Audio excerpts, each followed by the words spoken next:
Hi, today we're going to read The Most Magnificent Thing by Ashley Spires. This is a regular girl and her best friend in the whole wide world. They do all kinds of things together. They race, they eat, they explore, they relax. She makes things, he unmakes things. One day, the girl has a wonderful idea. She is going to make the most magnificent thing. She knows just how it will look. She knows just how it will work. All she has to do is make it. And she makes things all the time. Easy peasy. First, she hires an assistant. Next, they gather their supplies. They set up somewhere out of the way and get to work. The girl tinkers and hammers and measures, while her assistant pounces and growls and chews.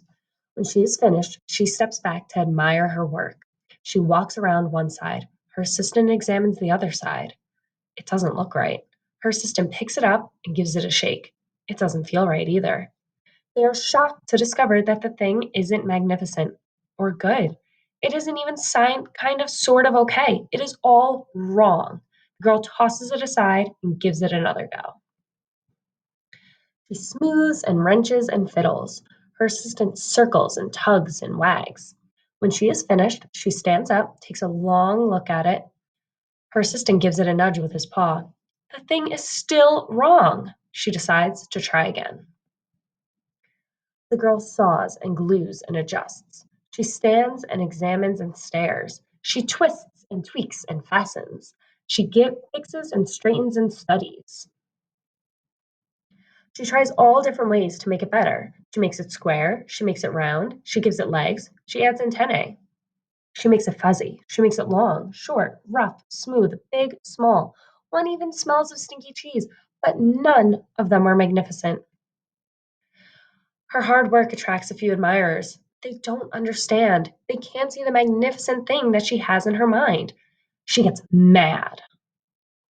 The angrier she gets, the faster she works. She smashes pieces into shape. She jams parts together. She pummels the bits in.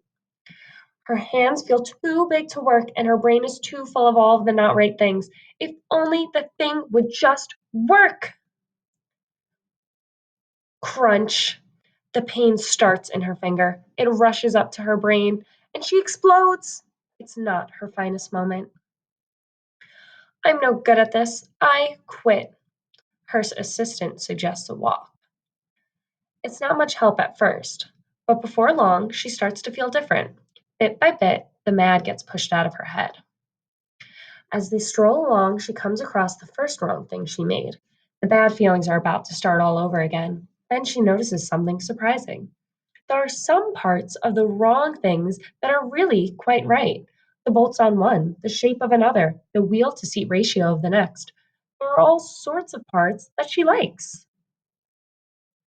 By the time she reaches the end of the trail, she finally knows how to make the thing magnificent. She gets to work. She works carefully and slowly, tinkering, hammering, twisting, fiddling, gluing, painting. Her assistant makes sure there are no distractions. This one's all wet. This will stop that leak.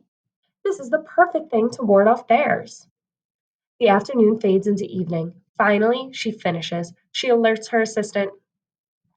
The pair take a good, hard, long look.